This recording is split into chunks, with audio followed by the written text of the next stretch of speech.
Guys, before this video starts, I want to tell you about this sick website that sells hella cheap NBA jerseys. The website is ringchasers.com. I copped myself a few jerseys on there a while back, and I honestly don't know how their prices are this cheap. If you guys want to get a sick deal on a jersey, make sure you check them out. Link will be in the description, and use code LQG at checkout for an extra 10% off. What's going on, guys? It's LQG, and today I'm back with another video. So today we have for you guys NBA Legends Explain how good Tim Duncan was. So Tim Duncan was another really requested one, and let me know down in the comments below which players to do next, and I'll keep bringing these videos for you guys.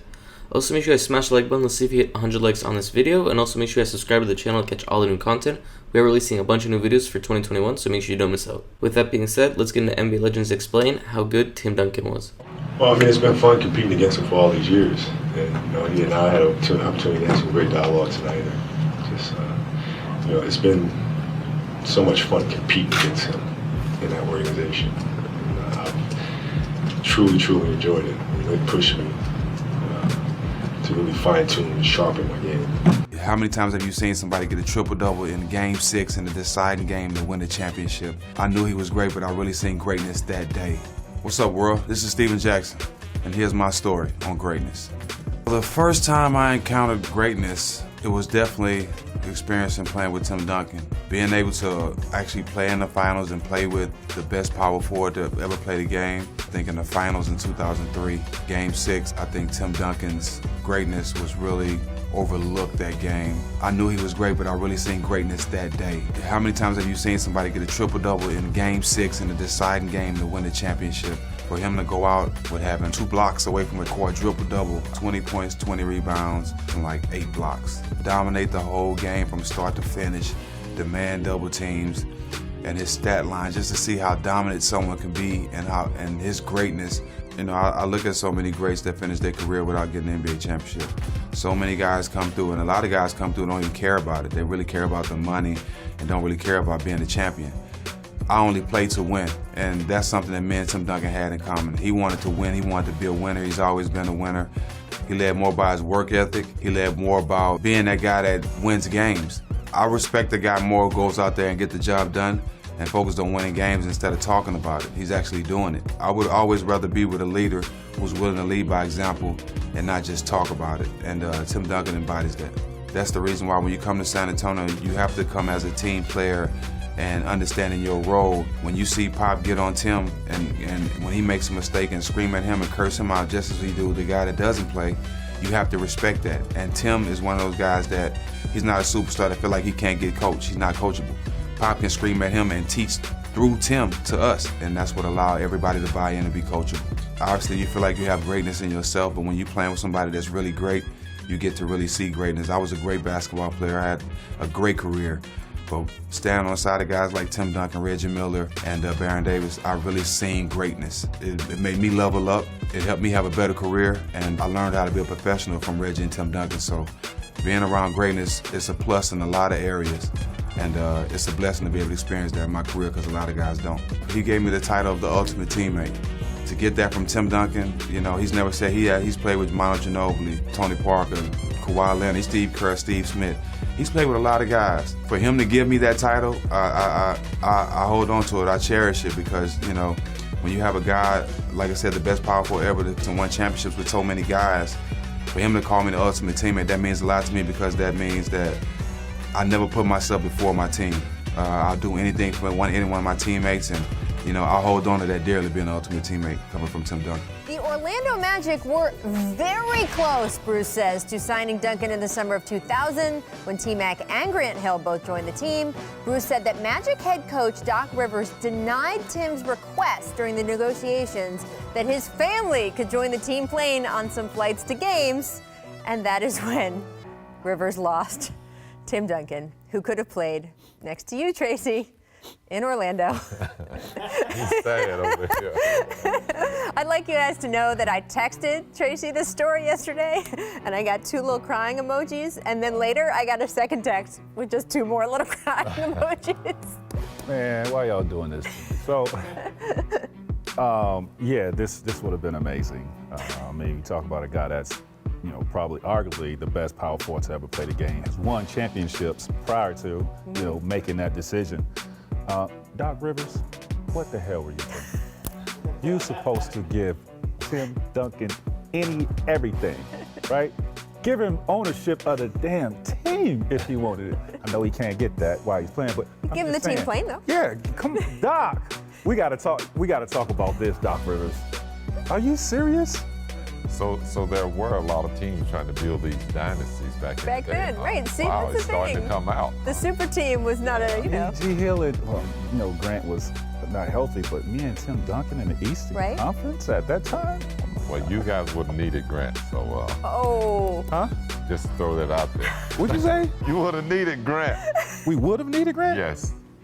Yeah, of course we would have needed Grant, but I mean, we would have competed, me and Tim Duncan. Oh, yeah. We would have competed for a chip without Grant, I think so. Yeah, right before Tim Duncan was drafted, he was in Charlotte at a basketball camp, and I watched him work out for about an hour at the John C. Smith University downtown Charlotte.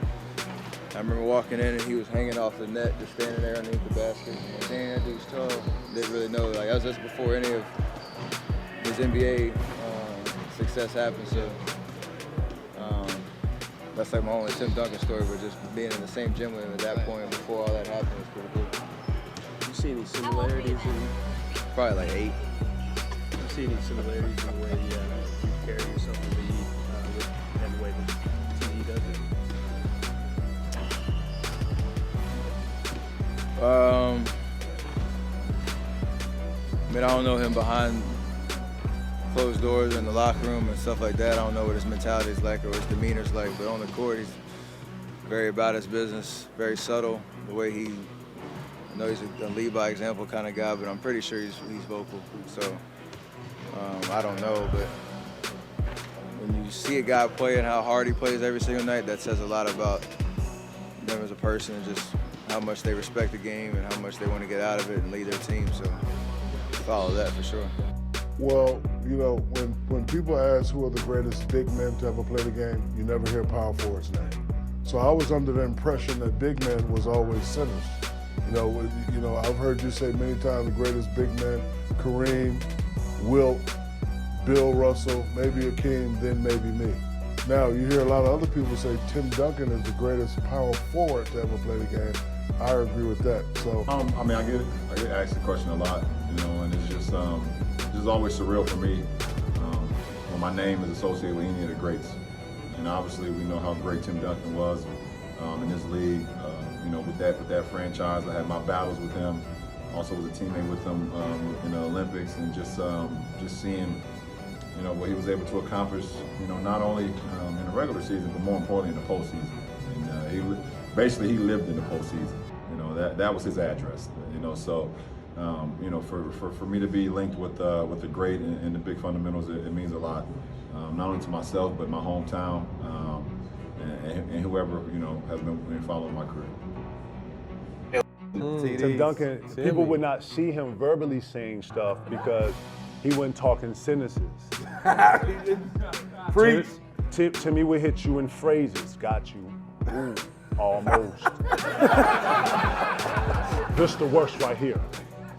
Nice try. Like subtle shit. No gangster shit, no real hardcore shit. Just subtleties to just back your ass up and put you back in like this over here. And then what really